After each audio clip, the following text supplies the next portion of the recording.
Well, the leaders from 4 Central and Eastern European nations have met with their counterparts from the Benelux states in Warsaw. They discussed the future of the European Union after Brexit and common defense policy, the main issue being immigration. Poland's Prime Minister Beata Shydlo says it is important to be able to talk honestly and not be afraid of reforms, a sentiment echoed by her Belgian counterpart Charles Michel. Dutch Prime Minister Mark Rutte also commented on Brexit, saying that negotiations should ideally also include an ambitious and comprehensive agreement on future relations with the United Kingdom. Hungary's Viktor Orban stressed the importance of protecting the EU's external borders.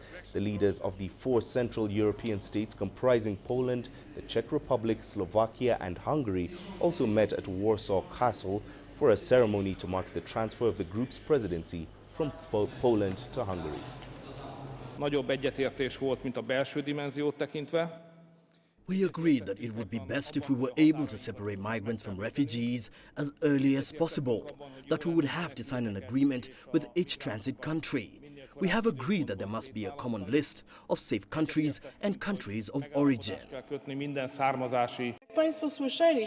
We have not avoided any of even the most difficult topics because it's important not to be afraid to discuss what our citizens expect of us, what Europeans expect, not to be afraid to discuss security. These are the issues that are most important for Europe today. Right now, for more on this story, we're now joined live from Brussels by Mariam Zaidi. Mariam, looking at the wider picture, how has and is the European Union responding to the refugee crisis? Right. Well, at the height of Europe's refugee crisis, which began in 2015 and then kept unabated well into 2016, this really was a moment in the EU's history in its recent history, really, when it simply couldn't cope with the sheer influx of people, whether they were part of the thousands coming in on those boats via the Mediterranean Sea or the thousands that we saw trekking across the Balkan route. Now, it led to a chaotic EU response. Some states, welcoming the millions in, like Germany, others like Hungary and many other Central European countries that simply erected temporary borders. And then the EU, of course, had this resettlement policy that it rolled out in 2015, but that never really worked. And to date, only around 16,000 have actually been relocated. Now, today, if we look at the picture across the EU, many deals have been done with third countries. In 2016, the first one came along. So the EU-Turkey agreement to relocate refugees from Greece in exchange for aid. And then, of course, the EU then rolled out the Migration Partnership Framework, again to enhance deals with transit countries and also countries of origin, Libya. And now more recently, the EU is looking to work more with other African nations to help their economies, but in turn to make sure that migrants never set off for Europe in the first place.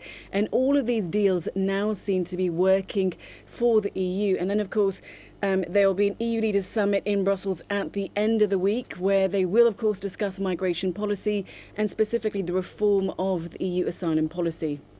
I suppose, Mariam, a question maybe from a moral point of view would be, has the EU forgotten its humanitarian duty to refugees?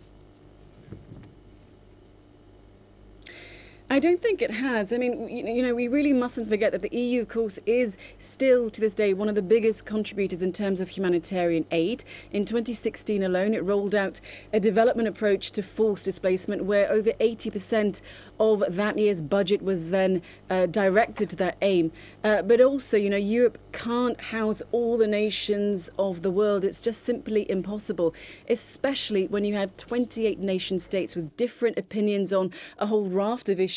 And especially, of course, on migration policy. And some of those countries perhaps don't have the capacity to house refugees.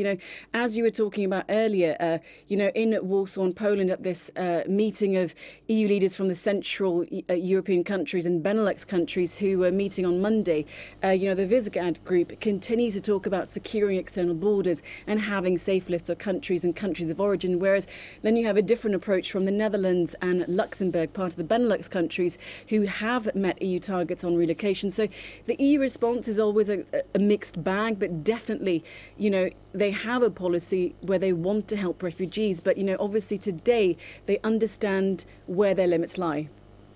All right, thank you very much for that. Mariam Zaidi joining us live there from Brussels.